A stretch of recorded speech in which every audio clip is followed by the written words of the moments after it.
a character who is very evokes memories of Empire very much and Jedi, and that is Snoke. I mean, he is basically this new trilogy's answer to Palpatine, or was he? Because Palpatine at least made it a few movies. This guy made it through about halfway through, and halfway is pretty enough for a guy like Snoke. So yeah, they kill off Snoke. They kill off basically their Emperor Palpatine. What did you guys think of the character of Snoke? I'm pretty much of the mind that I have no idea still who this guy is. What was his backstory? How did so many people in this galaxy know of this guy, and let him rise, but nobody seemed to do anything kind of about him? Like to me, there's so many more unanswered questions about his character.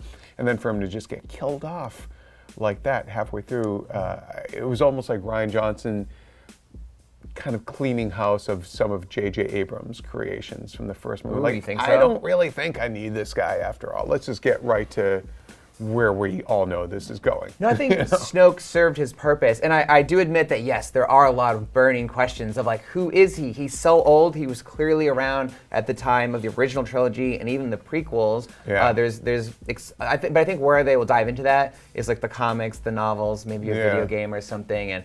And on one hand, I feel like, that sucks that we'll never find out kind of in the movies. But I'm also fine with that because I think he just serves a narrative purpose he's the one who corrupted Kylo Ren. But I think it, as you were saying, Kylo Ren, he was all about like, let's get rid of the past, let's kill it.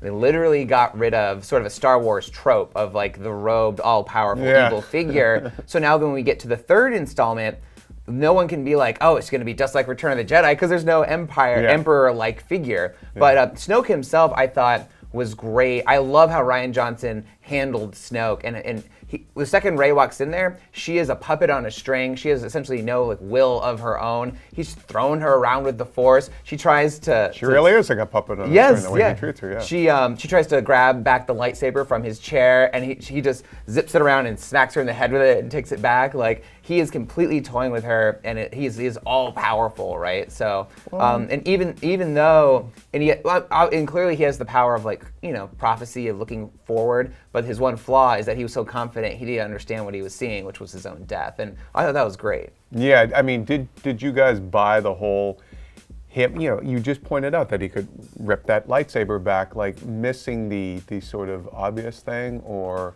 I think it takes away from his character a little bit because he's supposed to be the ultimate bad guy, the ultimate villain, like Emperor Palpatine, who, I mean, to be fair, was destroyed by his overconfidence. He didn't see Vader's inner turmoil at the time, which allowed him to, toss him over the rafters there. So, but I just feel like I wanted him to go out a different way. I wanted to see at least a battle and not a moment of trickery. And I think that's what bothered me about the scenes because I wanted to see Snoke in action. I wanted to see, and I get they're probably gonna do a book or a comic book or down the road, but I don't like that. It's like, oh, just read the book. It's like, no, put a little something to show how powerful he actually is. If he can just toss, Rey around like she's nothing, then let's see. I don't know.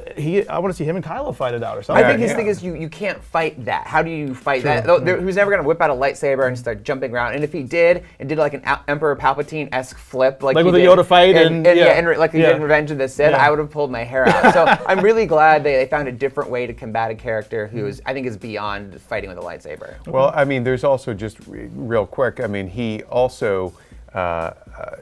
He was the one that was able to kind of bring them together, Kylo Ren and Rey, and make them kind of be able to see each other and kind of reach out to each other. So it does seem a little weird that he then couldn't see that thing, but I guess, it's just his overconfidence. They've never really, I do think it's overconfidence, but they never really say what visions look like. Even Rey had a Force vision of the future and that Kylo had been turned, but clearly I don't think it was as clear as what maybe we're imagining. It's not like being painted a really clear picture. It's something you have to interpret. And clearly Snoke did see what was happening with a lightsaber in his future and that it was going to play a very important role, but he didn't realize that it was going to be at his expense. All right, well, we want to know, what did you guys think of Supreme Leader Snoke? See, I did it to myself.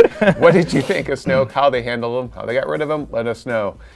Check out our review of the film by Joshua Yale here, and check out our explainer piece on the ending of the film and what that means. And of course, as always, be sure to follow and subscribe on whatever platform you like to watch IGN.